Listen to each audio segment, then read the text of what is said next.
Good morning. Today is Wednesday, June 26th. I'm Corva Coleman from NPR News, and here are today's top stories. The founder of the online whistleblowing site WikiLeaks has returned to his native Australia. Julian Assange was released from detention in London after he reached a plea agreement with the U.S. Justice Department. He has pleaded guilty to a single count of espionage for publishing classified U.S. material.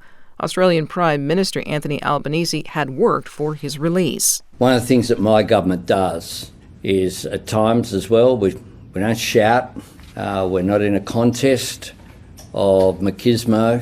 What we do is we get things done. And my government advocated strategically, patiently, in a calibrated way, and we achieved this outcome. Assange had been jailed for 5 years in Britain. He'd spent 7 years before that hiding in the embassy of Ecuador in London.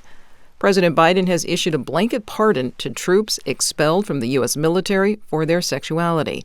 NPR's Quill Lawrence reports the action will affect thousands of veterans. In a statement, Biden said he was righting a historic wrong by granting clemency to all troops in the past 60 years who were court-martialed, quote, simply for being themselves.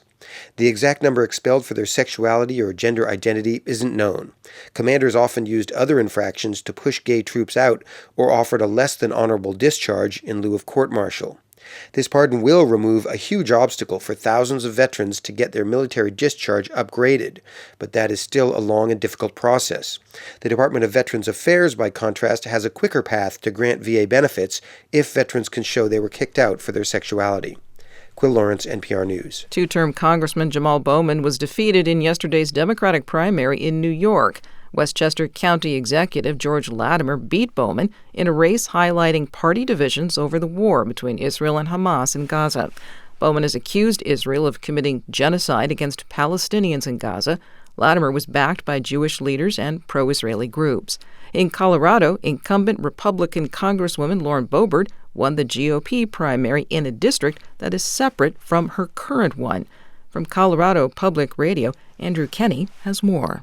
Out of 6 GOP candidates, Lauren Boebert had by far spent the least time in the 4th District. She only moved here earlier this year after facing a tough political challenge in her former district. But her celebrity reputation and financial firepower helped her win over voters like 62-year-old Gene Shields. Well, she has a history. She's definitely a bulldog in terms of trying to get things done. She's pro-Trump. She's doing the right things to help our country. The 4th is heavily conservative, so Boebert is expected to have a clear path to re-election from here. For NPR News, I'm Andrew Kenny in Windsor, Colorado. This is NPR.